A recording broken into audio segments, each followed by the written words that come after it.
Hello and welcome to Williams TV. It's Thursday afternoon. We're on a back-to-back. We've just come from Austin here to Mexico. Great Grand Prix, great weather, everything set up for a nice weekend, and this is a pretty special one when you get the crowd behind you, isn't it? Yeah, absolutely. I mean, that stadium there holds 30,000 people. It's a pretty incredible atmosphere actually on Sunday, on Grand Prix weekend, but I think the fans could really get behind the race. Rob Smedley's running away from us. I'm not sure why. Hello. I was supposed to make a what are you doing? Professional entrance. Nothing. What are you doing? Oh, okay. Was that? Were you aiming for like a cartwheel entrance or something? Yeah, I was. Yeah. Can you go? Can we do it? No. Oh. It's a breast, Rob. I am. I'm knackered. It's all the fags. No, it's not. It's the altitude. It's all the fags. Hello, Rob. How Hello. are you looking forward to this weekend? Yeah, I'm always looking forward to the weekends, Karun.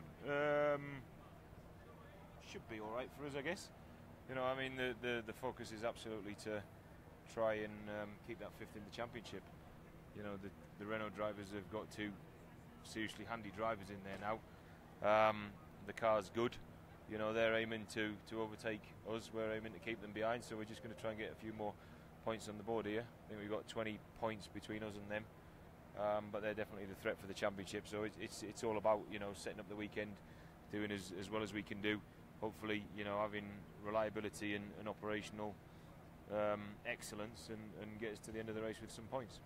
You're just talking about being out of breath. Altitude obviously considerably quite high here. Oxygen's quite low. What are the challenges? What does it face? Because obviously, I guess brakes come a big problem, and obviously downforce is seriously lacked here. What is the big challenge coming into this weekend, and what do you need to do to try and adapt to that tomorrow? Well, as you say, I mean, one of the major things for us is the lack of downforce. You know, the cars have got all the cars up and down the pit lane will have the Monaco rear wings on. They'll have the absolute maximum downforce, but that generates around about 60% of what it generates in Monaco. So it's a huge difference.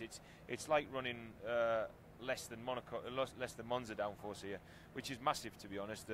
So for the drivers, I mean, you know what it's like going from a normal circuit to Monza and adapting to that.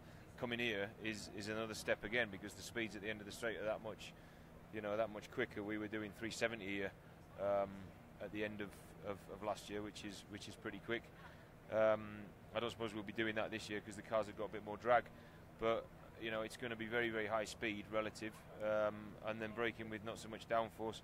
There's a section through the back here which is all high speed.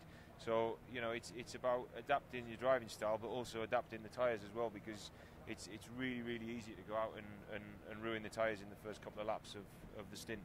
And we know the impact on the body's quite big anyway, isn't it? When you go running here, you just lack oxygen, and even I think to get your head settled. Does it cause reliability issues because of that as well? No, I mean, everything that we try to do, without boring you with all of the details, but there's certain systems on the car that work in either gauge pressure or they work at absolute pressure, and we just make sure that we modify systems to come here. Hydraulic systems, for example, water pressure systems, you know, things like that. We modify the systems so that when they come here, they're still working on gauge pressure. You know, the tyres are, there's always some raging argument from the tyre scientists as to whether or not we should run more pressure, because, you know, do you run gauge pressure or do you run absolute? And what's your answer?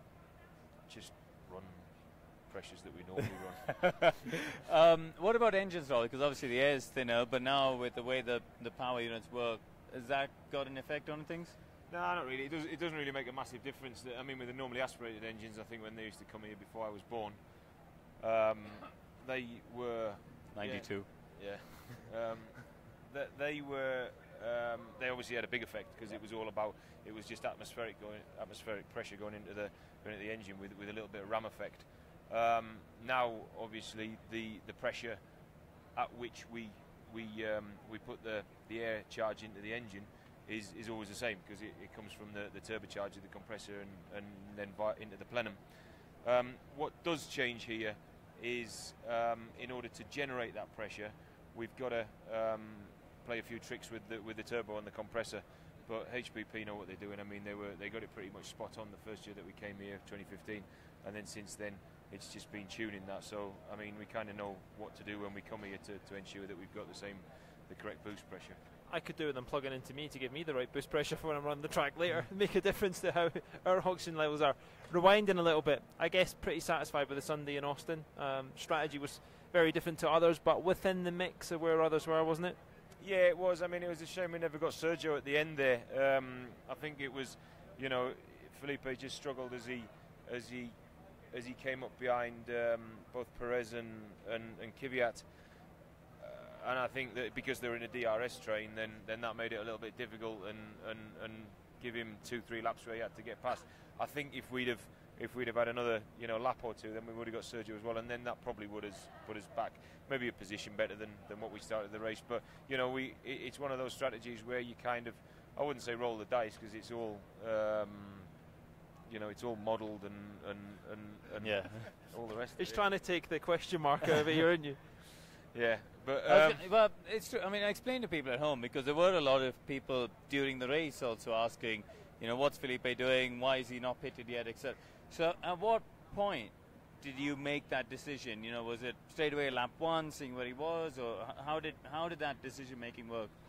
Well, no, we made it pretty much. I mean, it's an evolution of a decision, if you like. We had some options of what we were going to do coming into the weekend, like we do every weekend. And one of them was, if we qualified outside of the top 10, we may want to run an option tyre. We want to start on an option tyre and run long to run a contra strategy to everybody else. As it worked out kind of perfectly for us, in that we qualified outside the top 10, and then with penalties that moved us inside the top 10. So we had a reasonable starting position. And that allowed us to start on the option, but what that meant is that we had to run long. So when everybody started pitting, it looked like we were kind of sat there not reacting, but our game was the long one, to kind of run longer and then have a very, very strong tyre at the end and be able to overtake. And you saw that he came out and overtake, I think, 4 cars. He didn't get the 5th car, which was a shame, but had he then run up behind Sainz and Ocon, I think that because they weren't in a DRS train, that would have worked out well for him there as well. He just had so much car pace in them, because he was on a new quali tyre compared to them being on an old prime tyre. So that was the game plan, and I would say it worked out neutrally in the end. It could have worked out a lot better, but there you go, it worked out neutrally. Right. Well, it's been quite serious chat today, isn't it? It's supposed to be quite an informal kind of introduction, but you've kept it quite tech. What did you do in Austin? Did you have a night out? Did you take the little Smedleys for karaoke? Yeah, well, no, we didn't go for karaoke. We went for dinner on the Sunday night, and then we just hung round. We've got a secret place in Austin, and there's what they won't tell anybody about. That I won't tell anybody about, and it's an area, and you won't know it. You'd never find it in a million years, but there's absolutely no Formula 1 people there. You can walk around entirely unmolested. You don't have to say hello to anybody, and it's just wonderful. For somebody who is as miserable as me, it's just absolutely. You should take them to NASA. It was mega. I went on Tuesday. It was really good. Good. I think your boys will enjoy that. Thanks for joining us. Bye. Anyway.